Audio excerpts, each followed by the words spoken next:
Hey, my name is Mark. The Lady with the Dog by Anton Chekhov is a simple, beautiful story about a chance meeting that changes two hearts forever. It's like a soft, dreamy moment straight out of a movie. It was said that a new person had appeared on the seafront, a lady with a little dog. Dmitri Gurov, who had by then been a fortnight at Yalta and so was fairly at home there, had begun to take an interest in new arrivals. Sitting in Verney's pavilion, he saw, walking on the seafront, a fair-haired young lady of medium height wearing a beret. A white Pomeranian dog was running behind her. And afterwards he met her in the public gardens and in the square several times a day. She was walking alone, always wearing the same beret and always with the same white dog.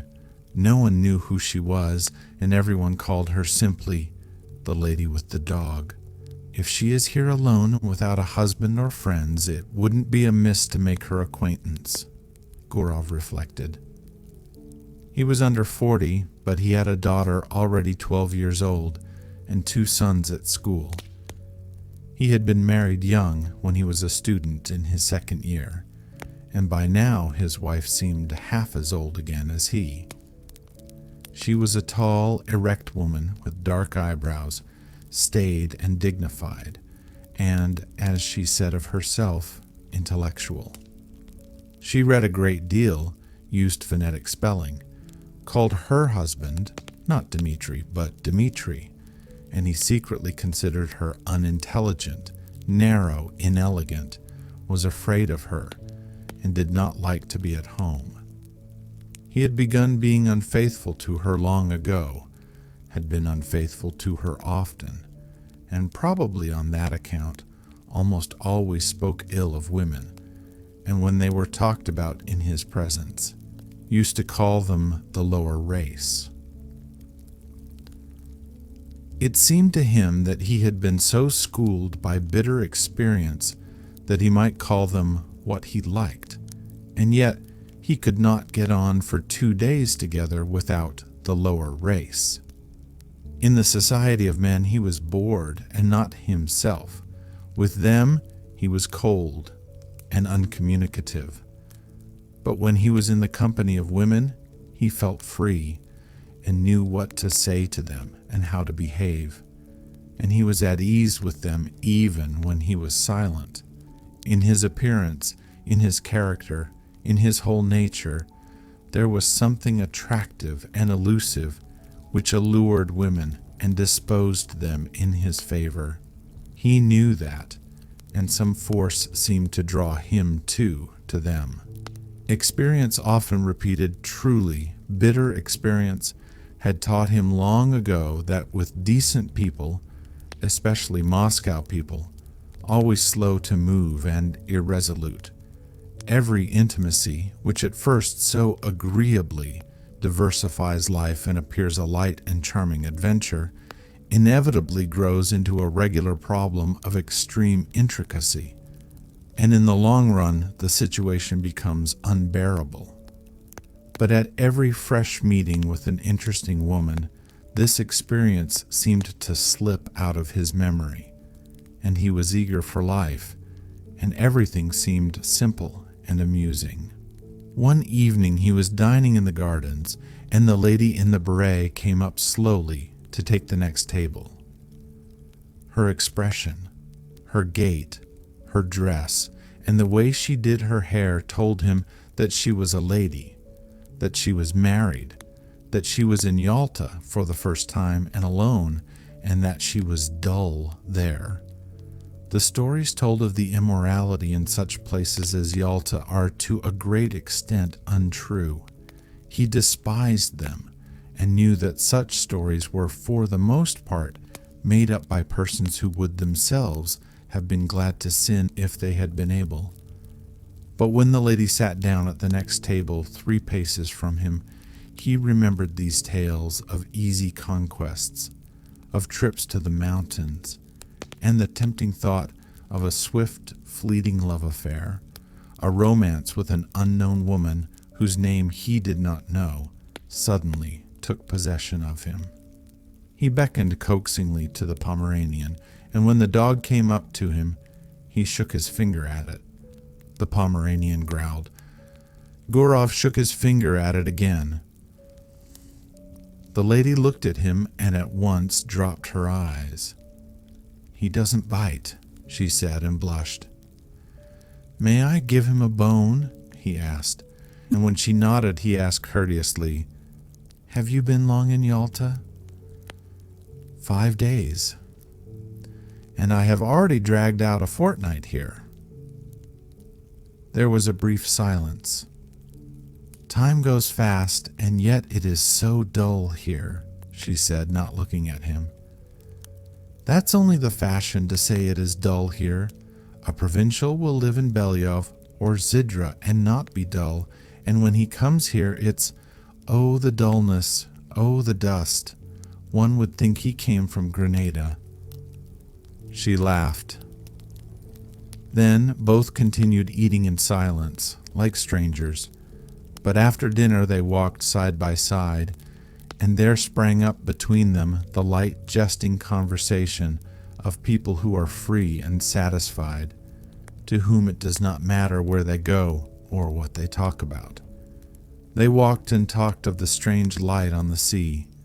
The water was of a soft, warm lilac hue, and there was a golden streak from the moon upon it.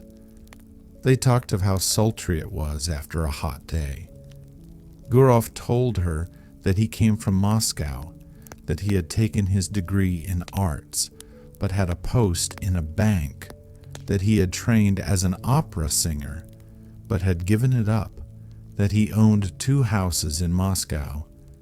And from her, he learnt that she had grown up in Petersburg, but had lived in S since her marriage 2 years before, that she was staying another month in Yalta, and that her husband, who needed a holiday too, might perhaps come and fetch her.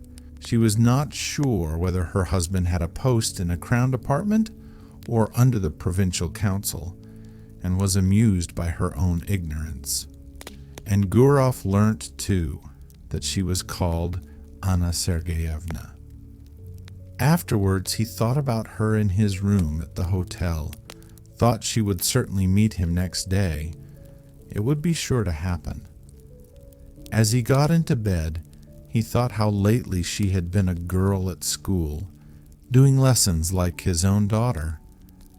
He recalled the diffidence, the angularity that was still manifest in her laugh and her manner of talking with a stranger. This must have been the first time in her life she had been alone in surroundings in which she was followed, looked at, and spoken to merely from a secret motive which she could hardly fail to guess. He recalled her slender, delicate neck, her lovely gray eyes. "There's something pathetic about her anyway," he thought, and fell asleep. A week had passed since they had made acquaintance. It was a holiday. It was sultry indoors, while in the street the wind whirled the dust round and blew people's hats off. It was a thirsty day, and Gurov often went into the pavilion and pressed Anna Sergeyevna to have syrup and water or an ice. One did not know what to do with oneself. In the evening, when the wind had dropped a little, they went out on the groyne to see the steamer come in. There were a great many people walking about the harbor. They had gathered to welcome someone, bringing bouquets. And 2 peculiarities of a well-dressed Yalta crowd were very conspicuous. The elderly ladies were dressed like young ones, and there were great numbers of generals.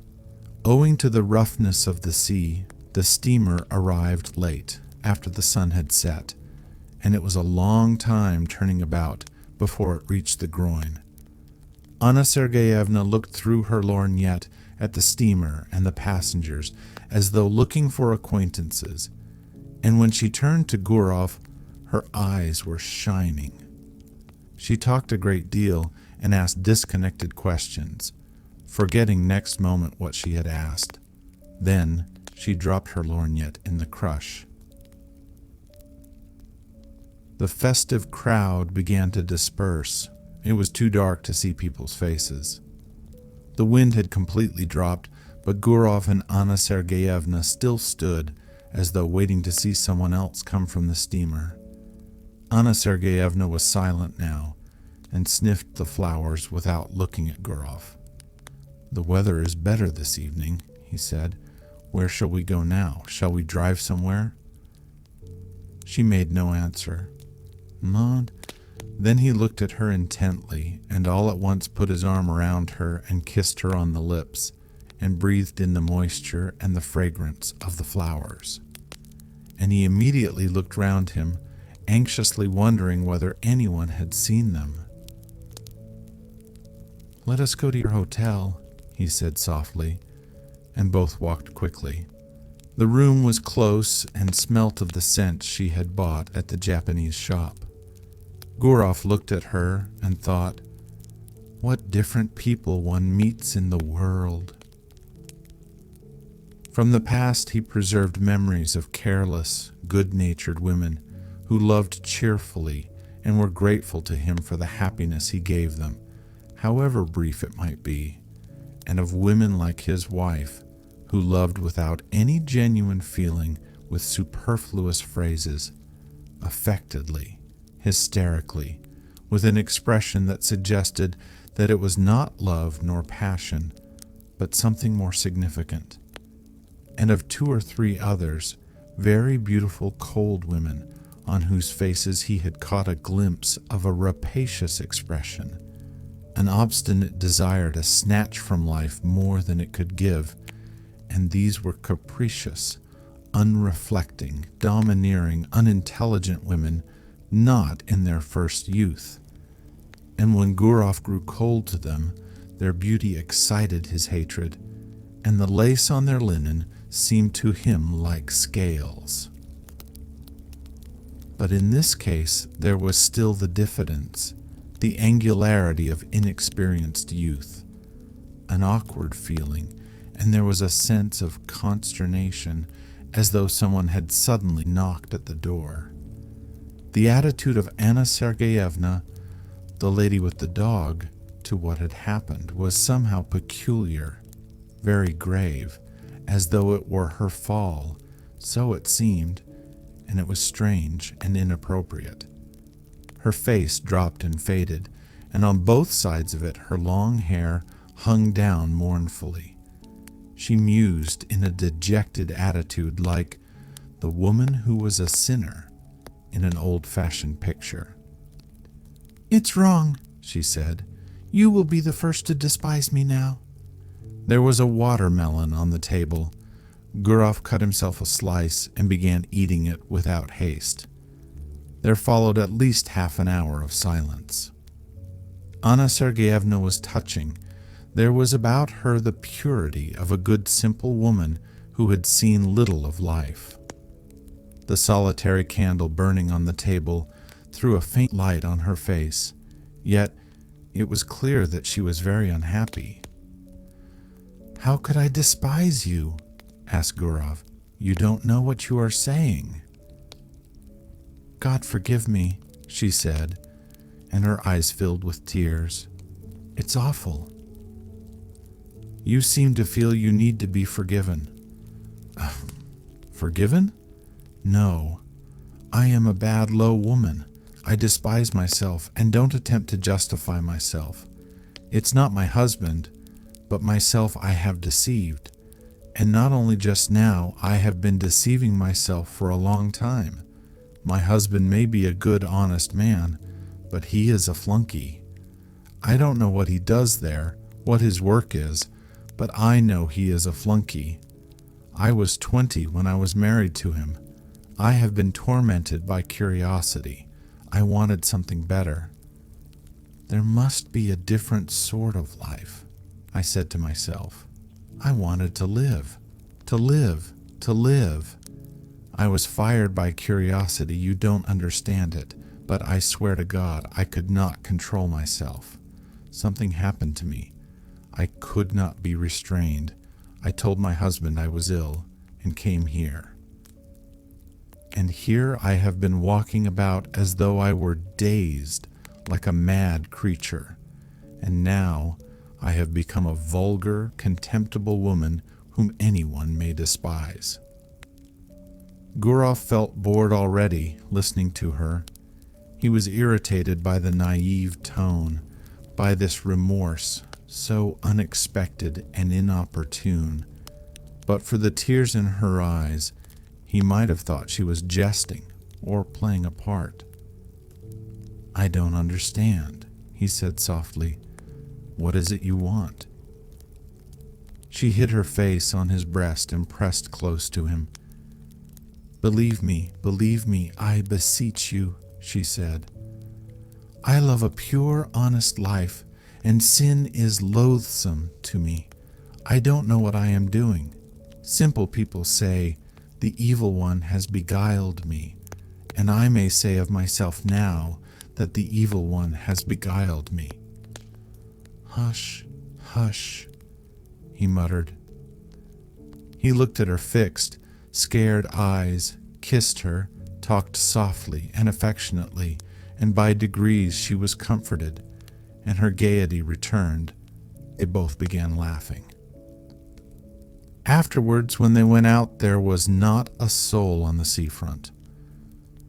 The town with its cypresses had quite a death-like air, but the sea still broke noisily on the shore.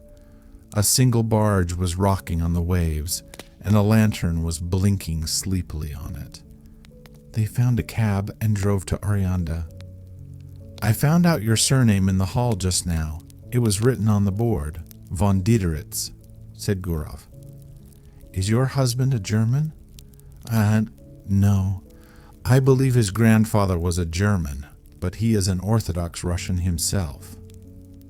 At Oryanda they sat on a seat not far from the church, looked down at the sea, and were silent. Yalta was hardly visible through the morning mist. White clouds stood motionless on the mountain tops.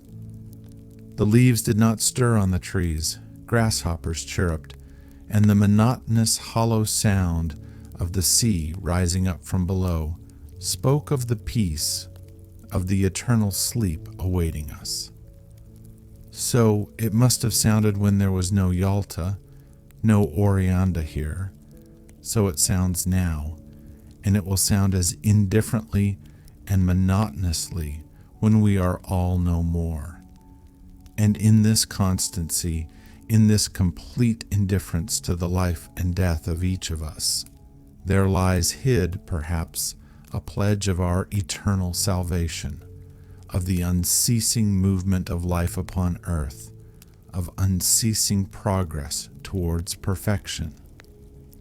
Sitting beside a young woman who in the dawn seemed so lovely, soothed and spellbound in these magical surroundings, the sea, mountains, clouds, the open sky, Gurov thought how in reality everything is beautiful in this world when one reflects, everything except what we think or do ourselves when we forget our human dignity and the higher aims of our existence.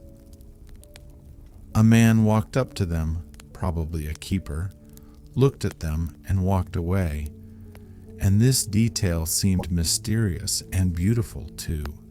They saw a steamer come from Theodosia, with its lights out in the glow of dawn. "There is dew on the grass," said Anna Sergeyevna after a silence. "Yes, it's time to go home." They went back to the town. Then they met every day at 12 o'clock on the seafront, lunched and dined together, went for walks, admired the sea. She complained that she slept badly, that her heart throbbed violently, asked the same questions, troubled now by jealousy and now by the fear that he did not respect her sufficiently. And often in the square or gardens, when there was no one near them, he suddenly drew her to him and kissed her passionately. Complete idleness, These kisses in broad daylight, while he looked round in dread of someone's seeing them, the heat, the smell of the sea, and the continual passing to and fro before him of idle, well-dressed, well-fed people, made a new man of him. He told Anna Sergeyevna how beautiful she was, how fascinating.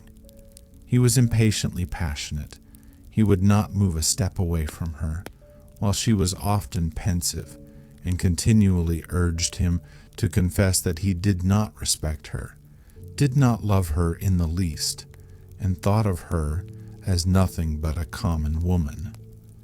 Rather late, almost every evening they drove somewhere out of town, to Oreanda or to the waterfall, and the expedition was always a success. The scenery invariably impressed them as grand and beautiful.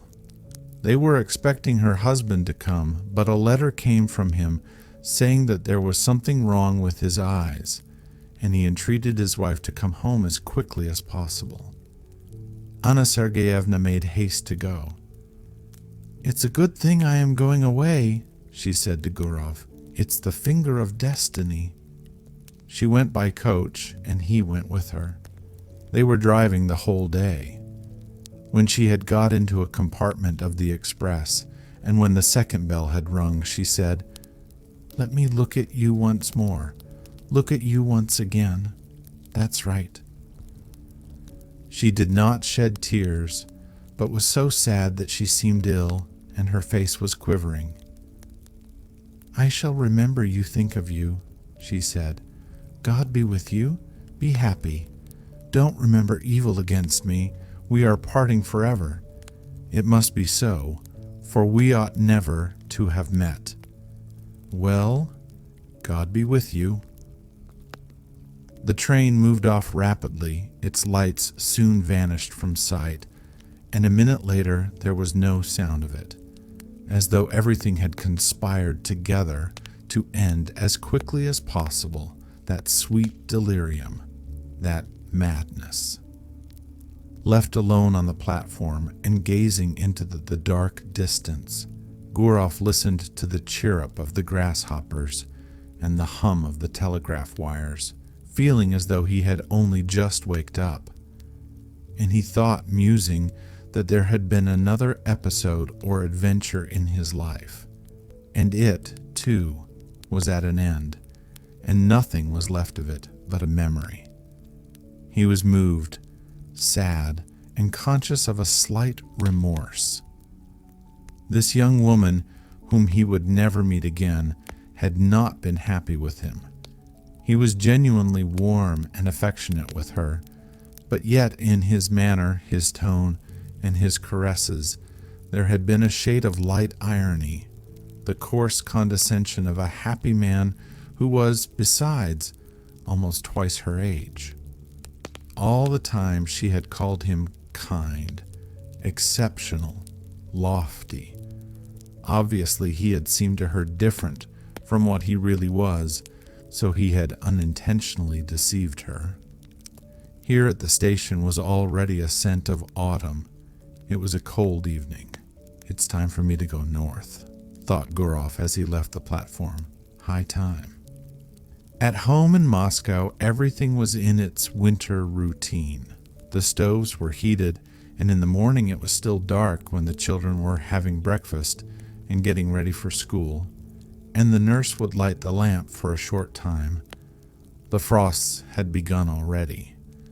When the first snow has fallen, on the first day of sledge driving, it is pleasant to see the white earth, the white roofs, to draw soft, delicious breath, and the season brings back the days of one's youth.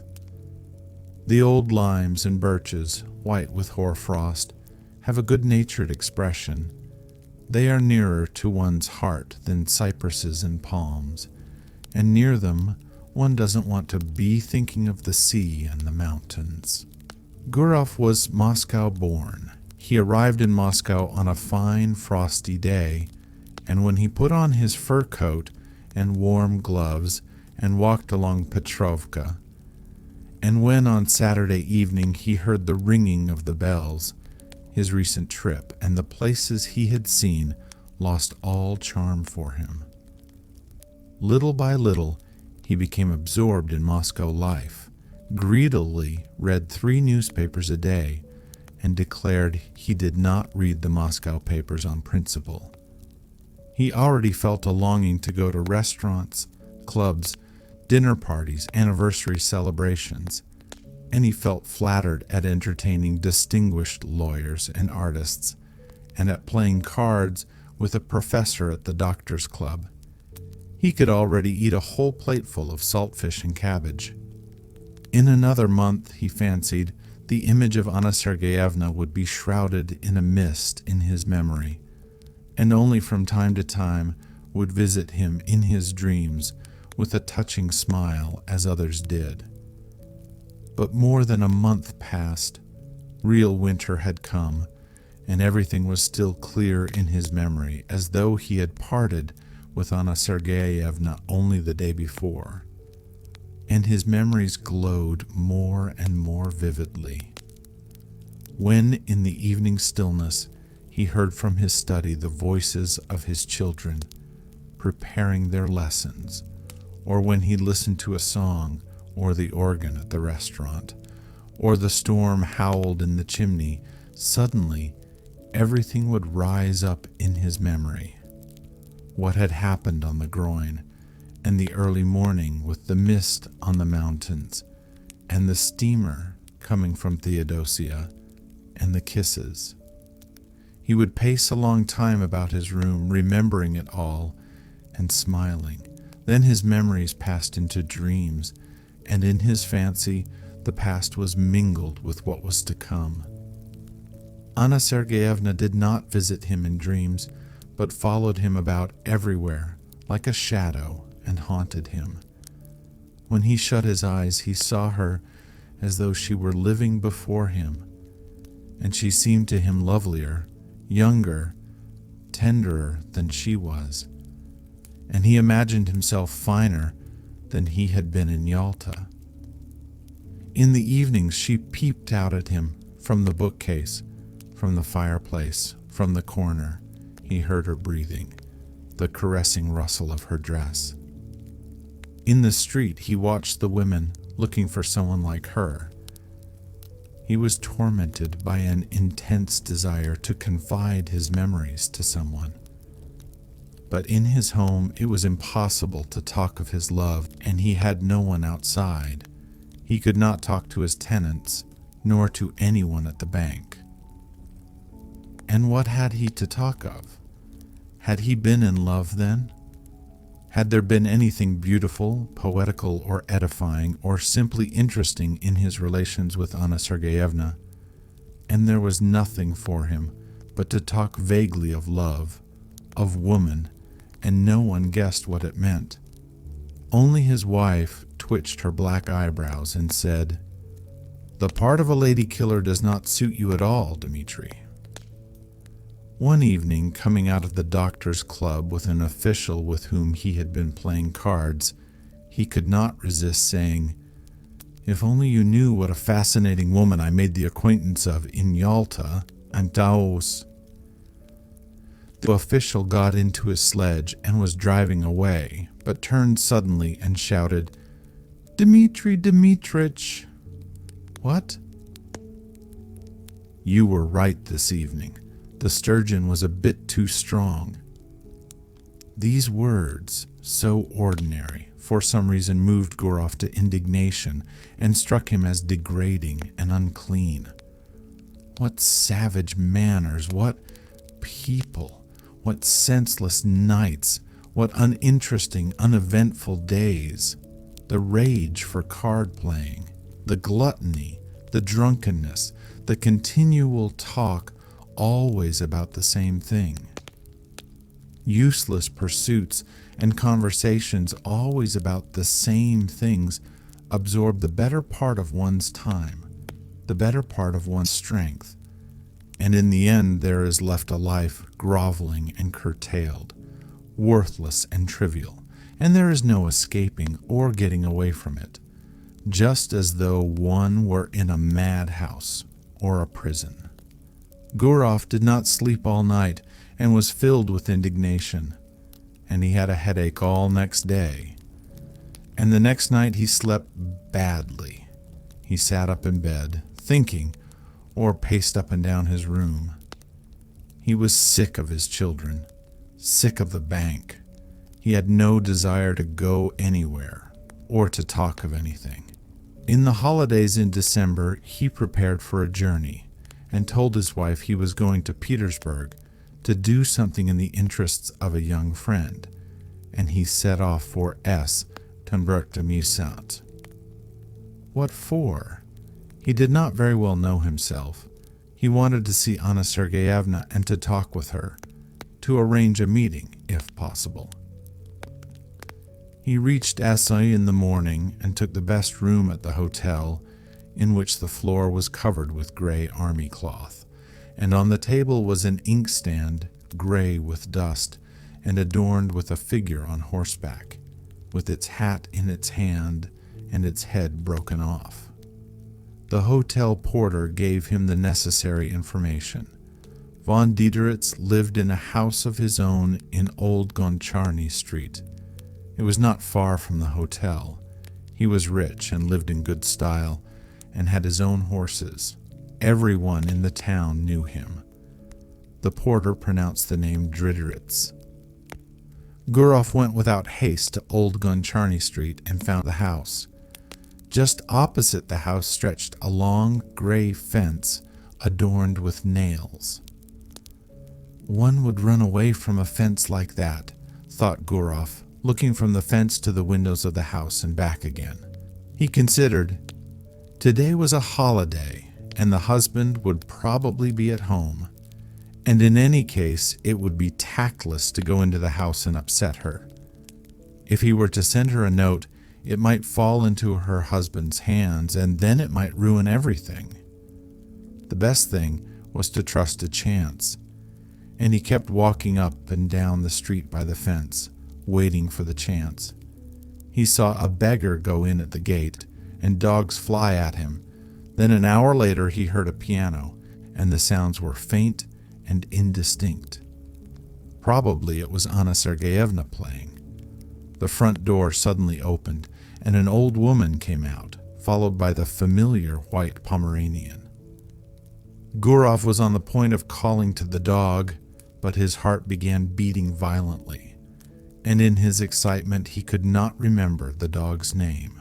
He walked up and down and loathed the gray fence more and more, and by now he thought irritably that Anna Sergeyevna had forgotten him, and was perhaps already amusing herself with someone else, and that was very natural in a young woman who had nothing to look at from morning till night but that confounded fence. He went back to his hotel room and sat for a long while on the sofa, not knowing what to do. Then he had dinner and a long nap. How stupid and worrying it is, he thought when he woke and looked at the dark windows. It was already evening. Here I've had a good sleep for some reason. What shall I do in the night? He sat on the bed, which was covered by a cheap gray blanket, such as one sees in hospitals, and he taunted himself in his vexation. So much for the lady with the dog, so much for the adventure. You're in a nice fix. That morning at the station, a poster in large letters had caught his eye. The geisha was to be performed for the first time. He thought of this and went to the theater. It's quite possible she may go to the first performance, he thought. The theater was full. As in all provincial theaters, there was a fog above the chandelier. The gallery was noisy and restless. In the front row, the local dandies were standing up before the beginning of the performance, with their hands behind them. In the governor's box, the governor's daughter, wearing a boa, was sitting in the front seat, while the governor himself lurked modestly behind the curtain with only his hands visible. The orchestra was a long time tuning up. The stage curtain swayed. All the time the audience were coming in and taking their seats. Gurov looked at them eagerly. Anna Sergeyevna, too, came in. She sat down in the third row, and when Gurov looked at her, his heart contracted, and he understood clearly that for him there was in the whole world no creature so near, so precious, and so important to him. She, this little woman, in no way remarkable, lost in a provincial crowd with a vulgar lorgnette in her hand, filled his whole life now, was his sorrow and his joy, the one happiness that he now desired for himself. And to the sounds of the inferior orchestra, of the wretched provincial violins, he thought how lovely she was. He thought and dreamed. A young man with small side whiskers, tall and stooping, came in with Anna Sergeyevna and sat down beside her. He bent his head at every step and seemed to be continually bowing. Most likely this was the husband whom at Yalta, in a rush of bitter feeling, she had called a flunky. And there really was in his long figure, his side whiskers, and the small, bald patch on his head, something of the flunky's obsequiousness. His smile was sugary, and in his buttonhole there was some badge of distinction, like the number on a waiter. During the first interval, the husband went away to smoke. She remained alone in her stall. Gurov, who was sitting in the stalls too, went up to her and said in a trembling voice with a forced smile, "Good evening." She glanced at him and turned pale, then glanced again with horror, unable to believe her eyes, and tightly gripped the fan and the lorgnette in her hands, evidently struggling with herself not to faint. Both were silent. She was sitting, he was standing, frightened by her confusion and not venturing to sit down beside her. The violins and the flute began tuning up. He felt suddenly frightened. It seemed as though all the people in the boxes were looking at them. She got up and went quickly to the door. He followed her, and both walked senselessly along passages and up and down stairs, and figures in legal, scholastic, and civil service uniforms, all wearing badges, flitted before their eyes. They caught glimpses of ladies, of fur coats hanging on pegs. The drafts blew on them, bringing a smell of stale tobacco, and Gurov, whose heart was beating violently, thought, "Oh heavens, why are these people here and this orchestra?" And at that instant he recalled how when he had seen Anna Sergeyevna off at the station, he had thought that everything was over and they would never meet again. But how far they were still from the end. On the narrow, gloomy staircase over which was written "To the Amphitheater," she stopped. "How you have frightened me," she said, breathing hard, still pale and overwhelmed. "Oh, how you have frightened me. I am half dead. Why have you come? Why?" "But do understand, Anna, do understand," he said hastily in a low voice. "I entreat you to understand." She looked at him with dread, with entreaty, with love. She looked at him intently to keep his features more distinctly in her memory. "I am so unhappy," she went on, not heeding him. "I have thought of nothing but you all the time. I live only in the thought of you, and I wanted to forget you. But why, oh why, have you come?" On the landing above them, two schoolboys were smoking and looking down, but that was nothing to Gurov. He drew Anna Sergeyevna to him and began kissing her face, her cheeks, and her hands. "What are you doing? What are you doing?" she cried in horror, pushing him away. "We are mad. Go away today. Go away at once. I beseech you by all that is sacred, I implore you. There are people coming this way." Someone was coming up the stairs. "You must go away," Anna Sergeyevna went on in a whisper. Do you hear, Dmitri Dmitrich? I will come and see you in Moscow. I have never been happy. I am miserable now, and I never, never shall be happy. Never. Don't make me suffer still more. I swear I'll come to Moscow. But now, let us part. My precious, good dear one, we must part. She pressed his hand and began rapidly going downstairs, looking round at him, and from her eyes he could see that she really was unhappy. Gurov stood for a little while, listened. Then, when all sound had died away, he found his coat and left the theater. And Anna Sergeyevna began coming to see him in Moscow. Once, in 2 or 3 months, she left S. Minend, telling her husband that she was going to consult a doctor about an internal complaint, and her husband believed her and did not believe her. In Moscow, she stayed at the Slaviansky Bazaar Hotel, and at once sent a man in a red cap to Gurov. Gurov went to see her, and no one in Moscow knew of it. Once, he was going to see her in this way on a winter morning. The messenger had come the evening before when he was out. With him walked his daughter, whom he wanted to take to school. It was on the way. Snow was falling in big wet flakes. "It's 3 degrees above freezing point, and yet it is snowing," said Gurov to his daughter. "The thaw is only on the surface of the earth.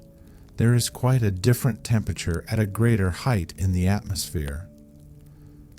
"And why are there no thunderstorms in the winter, Father?" He explained that, too. He talked, thinking all the while that he was going to see her, and no living soul knew of it, and probably never would know. He had 2 lives.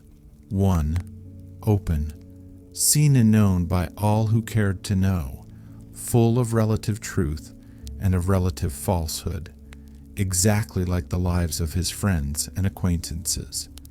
And another life running its course in secret. And through some strange, perhaps accidental conjunction of circumstances, everything that was essential, of interest and of value to him, everything in which he was sincere and did not deceive himself, everything that made the kernel of his life, was hidden from other people, and all that was false in him, the sheath in which he hid himself to conceal the truth, such, for instance, as his work in the bank, his discussions at the club, his lower race, his presence with his wife at anniversary festivities, all that was open. And he judged of others by himself, not believing in what he saw, and always believing that every man had his real, most interesting life under the cover of secrecy and under the cover of night. All personal life rested on secrecy, and possibly it was partly on that account that civilized man was so nervously anxious that personal privacy should be respected. After leaving his daughter at school, Gurov went on to the Slaviansky Bazaar. He took off his fur coat below, went upstairs, and softly knocked at the door. Anna Sergeyevna, wearing his favorite gray dress, exhausted by the journey and the suspense, had been expecting him since the evening before. She was pale. She looked at him and did not smile, and he had hardly come in when she fell on his breast. Their kiss was slow and prolonged, as though they had not met for 2 years. "Well, how are you getting on there?" he asked. "What news?" "Wait, I'll tell you directly. I can't talk." She could not speak. She was crying. She turned away from him and pressed her handkerchief to her eyes. "Let her have her cry out. I'll sit down and wait," he thought, and he sat down in an armchair. Then he rang and asked for tea to be brought him, and while he drank his tea, she remained standing at the window with her back to him. She was crying from emotion, from the miserable consciousness that their life was so hard for them. They could only meet in secret, hiding themselves from people like thieves. Was not their life shattered? "Come, do stop," he said. It was evident to him that this love of theirs would not soon be over, that he could not see the end of it. Anna Sergeyevna grew more and more attached to him. She adored him, and it was unthinkable to say to her that it was bound to have an end some day. Besides, she would not have believed it. He went up to her and took her by the shoulders to say something affectionate and cheering, and at that moment he saw himself in the looking-glass. His hair was already beginning to turn gray, and it seemed strange to him that he had grown so much older, so much plainer during the last few years. The shoulders on which his hands rested were warm and quivering. He felt compassion for this life, still so warm and lovely, but probably already not far from beginning to fade and wither like his own. Why did she love him so much? He always seemed to women different from what he was, and they loved in him not himself, but the man created by their imagination, whom they had been eagerly seeking all their lives, and afterwards, when they noticed their mistake, they loved him all the same, and not one of them had been happy with him. Time passed. He had made their acquaintance, got on with them, parted, but he had never once loved. It was anything you like, but not love. And only now, when his head was gray, he had fallen properly, really in love, for the first time in his life. Anna Sergeyevna and he loved each other like people very close and akin, like husband and wife, like tender friends. It seemed to them that fate itself had meant them for one another, and they could not understand why he had a wife and she a husband. And it was as though they were a pair of birds of passage, caught and forced to live in different cages. They forgave each other for what they were ashamed of in their past. They forgave everything in the present, and felt that this love of theirs had changed them both. In moments of depression in the past, he had comforted himself with any arguments that came into his mind. But now he no longer cared for arguments. He felt profound compassion. He wanted to be sincere and tender. "Don't cry, my darling," he said. "You've had your cry. That's enough. Let us talk now. Let us think of some plan." Then they spent a long while taking counsel together, talked of how to avoid the necessity for secrecy, for deception, for living in different towns and not seeing each other for long at a time. How could they be free from this intolerable bondage? How? He asked, clutching his head. How? And it seemed as though in a little while the solution would be found, and then a new and splendid life would begin. And it was clear to both of them that they had still a long, long road before them, and that the most complicated and difficult part of it was only just beginning.